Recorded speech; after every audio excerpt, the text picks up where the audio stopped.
Hey YouTube friends, welcome to my channel. In this video, I'm going to show you how to draw the flower of life. I am pretty obsessed with geometric shapes and lines, so it's not a surprise that I fell in love with the flower of life, especially after I found out what the symbolism stands for. To put it simply, it stands for the process of creation or consciousness. If you are interested in learning more about it, I'll leave a link to the blog post that goes along with this video in the description box below.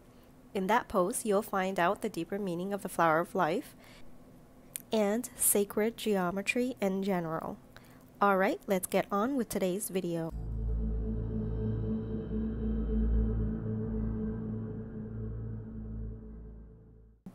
To start drawing the flower of life, you will need to get some paper, a compass, a pencil, and a ruler. If you want to fill in the design to make it stand out, as I will do in this video, then you'll also need a marker too. For me, I used a fine tip black Sharpie.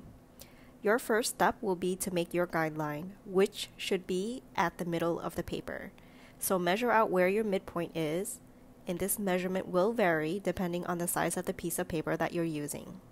Once you have your guideline, you can find the midpoint of the line and make your first dot.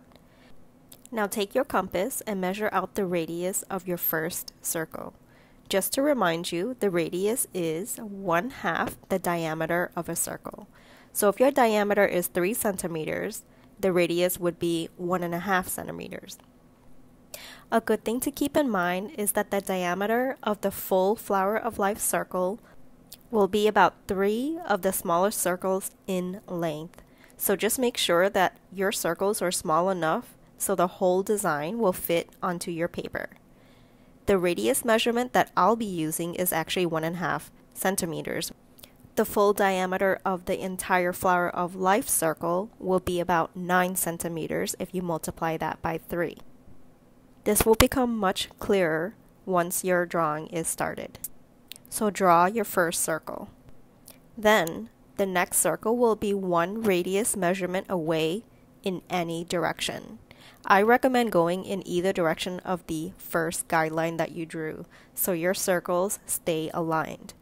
Now, draw your second circle. With every subsequent circle, it will and always be 1 radius measurement of smooth, continuous movements. There are other ways that you can draw the flower of life and get the same result. I don't think I drew it in this way the first time I did it, but I highly recommend doing it in this particular order with these rules because it really does do something with your mind. As I mentioned earlier, this design represents the process of creation. Drawing this design will help you understand that concept better. You might understand what I'm talking about a little bit better if you gave that blog post a quick skim or check out the animated video that I shared with you within that blog post. Once you get towards the end of your drawing, you'll notice that we create extra circles past the flower of life design. This is because the flower of life design would not be complete without them. Once you've obtained the full design for 3 entire circles of length, you'll be ready to close the circle. You can erase the extra lines, then draw your outer circle ring if that's what you'd like. And then that's it, you'll be done. I decided to outline the design with the black Sharpie, and just so you know, I did not follow the same pattern as I did when I first drew it. I just outlined in any random order and did not follow my original path because my wrist was starting to hurt, and I just wanted to fill in the design to show you the final product and make it more visible with why you needed those extra circles that you ended up erasing.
Also, the Hanko stamp at the end is basically my signature for drawings like these.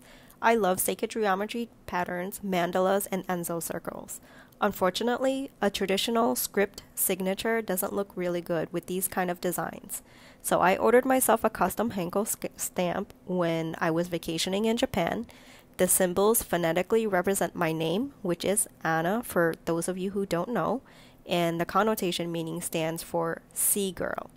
Yeah, there were a lot of choices, and I did not want to sit there in their office all day taking up their time. So I figured Sea Girl isn't so bad of a choice since I love the water, and that was much better of a choice than Chronic Disease Girl, which was one of my many other options. Alright, that's all I have for you today. If you enjoyed this video, please give it a like and subscribe, and don't forget to hit that bell to get notified every time I upload a new video. And I will see all of you beautiful souls in the next video.